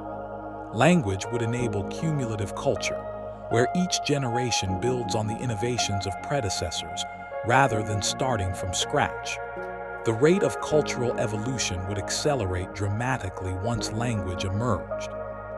Brain size would likely correlate with intelligence, though not perfectly. Larger brains contain more neurons and can perform more parallel processing. However, brain tissue is metabolically expensive, requiring substantial energy investment and creating vulnerability during development when the large head must pass through birth canals or emerge from eggs. Intelligence would only evolve where its benefits outweigh these costs. The sensory modalities available would influence how intelligence manifests. Species that rely primarily on vision might develop intelligence focused on spatial reasoning and pattern recognition. Those depending on echolocation might excel at temporal processing and acoustic analysis. Social species with rich chemical communication might develop intelligence particularly suited for processing complex scent information. Dexterous manipulators would facilitate tool use and technology. On Earth, primates grasping hands allowed manipulation of objects with precision. On exoplanets, equivalent structures might take different forms. Tentacles with fine motor control, elephantine trunks, bird-like beaks with specialized tips, or even specialized tail structures. The key requirement would be the ability to manipulate objects with sufficient precision to fabricate and use tools. Social structure would influence the form intelligence takes. Highly cooperative species might develop intelligence oriented toward communication, empathy, and shared knowledge.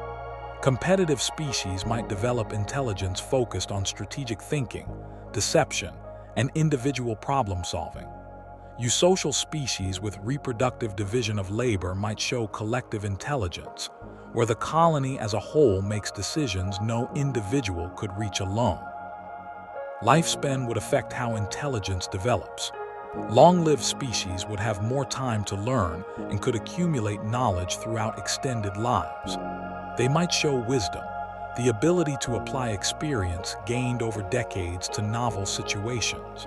Short-lived species would need to learn quickly and might rely more heavily on instinctive behaviors that don't require long learning periods. The environment would shape intelligence. Species in complex, variable environments would benefit from flexibility and learning ability. Those in stable, predictable environments might rely more on fixed behavior patterns evolved over generations. Challenges like seasonal changes, unpredictable resource distribution, or diverse predators would favor general intelligence over specialized instincts. Self-awareness might emerge alongside intelligence. The ability to recognize oneself as distinct from others and to reflect on one's own mental states could provide adaptive advantages. Self-awareness would enable planning for the future based on desired outcomes rather than immediate needs. It might allow understanding of mortality and motivate behaviors that provide benefits after death, such as teaching young or accumulating resources for offspring. Theory of mind, the ability to attribute mental states to others, would be crucial for social intelligence. Understanding that others have knowledge, beliefs, and desires different from one's own would allow prediction of their behavior and development of sophisticated social strategies. Deception, cooperation, and teaching would all benefit from theory of mind. Abstract thinking would distinguish intelligence from mere problem-solving ability. The capacity to form concepts not directly tied to immediate sensory experience would allow planning, innovation, and communication about things not currently present. Mathematics, philosophy, and art would all require abstract thinking abilities. Technological development would transform intelligent species' relationship with their environment. Fire would provide warmth, protection, and the ability to cook food, making more nutrients accessible. Agriculture would allow population growth beyond what hunting and gathering could support. Writing would externalize memory, allowing information storage and transmission across time and space. Machines would amplify physical capabilities beyond biological limits. Scientific understanding would emerge from systematic observation and experimentation. Intelligent species would develop models of how their world functions, allowing prediction and control of natural phenomena. They would discover underlying principles governing matter and energy. This knowledge would enable increasingly sophisticated technology and deeper understanding of the universe. Cultural diversity would appear as different populations developed distinct traditions, languages, and knowledge systems. Each culture would represent a unique solution to the challenges of existence, adapted to particular environments and histories. Contact between cultures would enable exchange of knowledge and sometimes conflict when incompatible values collide. Art and music would likely appear in intelligent species. The creation of objects or performances valued for aesthetic rather than practical reasons might seem maladaptive, but they could signal fitness, strengthen social bonds, or provide emotional benefits that improve well-being. Different species might create art we cannot recognize as such if their sensory experiences and aesthetic values differ dramatically from ours. Religion or spiritual beliefs might develop as intelligent beings grapple with death, suffering, and the unknown. Explanatory narratives would make sense of complex or frightening aspects of existence. Moral codes would regulate behavior and facilitate cooperation within groups. Rituals would reinforce group identity and provide comfort during difficult transitions. Ethics would emerge from the need to coordinate behavior in complex social groups. Concepts of fairness, justice, and rights would help resolve conflicts without violence. Different species might develop very different ethical systems depending on their social structure and evolutionary history. What seems obviously right to one might be incomprehensible or abhorrent to another. Philosophy would arise as intelligent beings wonder about fundamental questions. The nature of reality, consciousness, knowledge, and existence would provoke inquiry transcending immediate practical concerns. Different philosophical traditions would develop different approaches to these questions, sometimes reaching contradictory conclusions that nonetheless satisfy their adherents. The trajectory beyond basic intelligence remains uncertain. Would intelligent species inevitably develop technology and science, Or might some remain at simpler levels indefinitely? Would they be peaceful or aggressive? Would they spread across their planet and eventually into space, or remain localized? Would they preserve their biosphere or devastate it? These questions remain unanswered even for our own species, let alone alien intelligences shaped by entirely different evolutionary histories.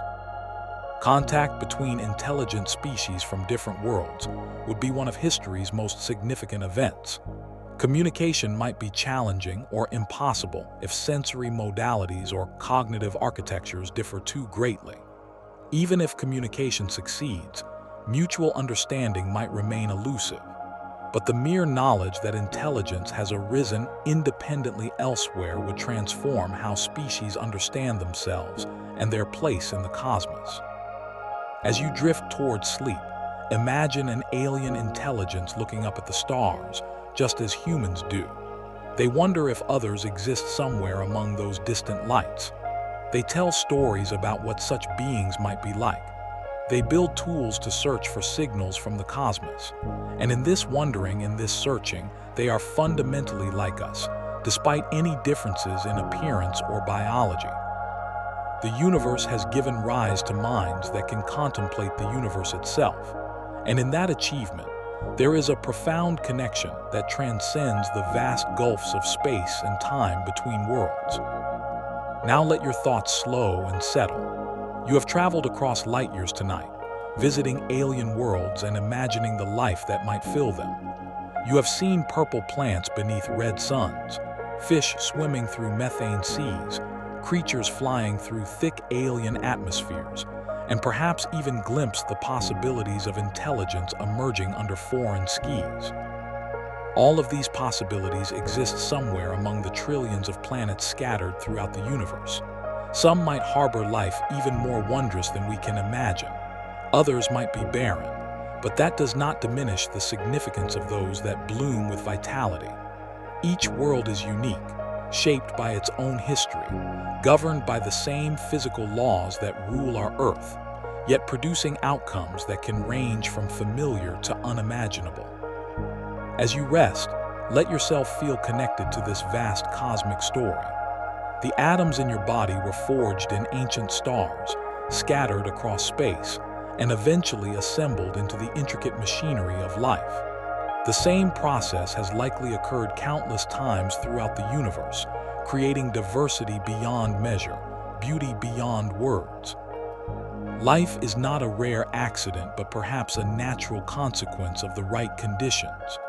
Wherever liquid solvents exist, wherever energy flows, wherever matter can organize itself into increasing complexity, life might find a way. And if life arises so readily, then the universe must be filled with it, an infinite garden of ecosystems, each unique, each precious, each a testament to the creative power of evolution, operating under the constraints and possibilities provided by physics, chemistry, and time. Sleep now, knowing that you are part of this greater story. Earth is your home, but it is not separate from the cosmos. It is a representative of what happens when the universe becomes aware of itself, when matter organizes into patterns complex enough to wonder about their own existence. Rest in the quiet knowledge that whether we are alone or accompanied by countless others, we exist in a universe capable of producing wonder. Every star might harbor worlds. Every world might harbor life. And every living thing, no matter how strange its chemistry or distant its home, participates in the same fundamental drive to persist, to grow, to reproduce, and to adapt. If you enjoyed exploring these alien possibilities with us tonight, consider subscribing to Alien Nature for Sleep. Join us as we continue to journey through the cosmos, discovering worlds beyond imagination and life beyond Earth. Like this video to help others find these calm explorations of the universe's endless potential. Good night, and may you dream of distant worlds where alien life thrives beneath unfamiliar stars.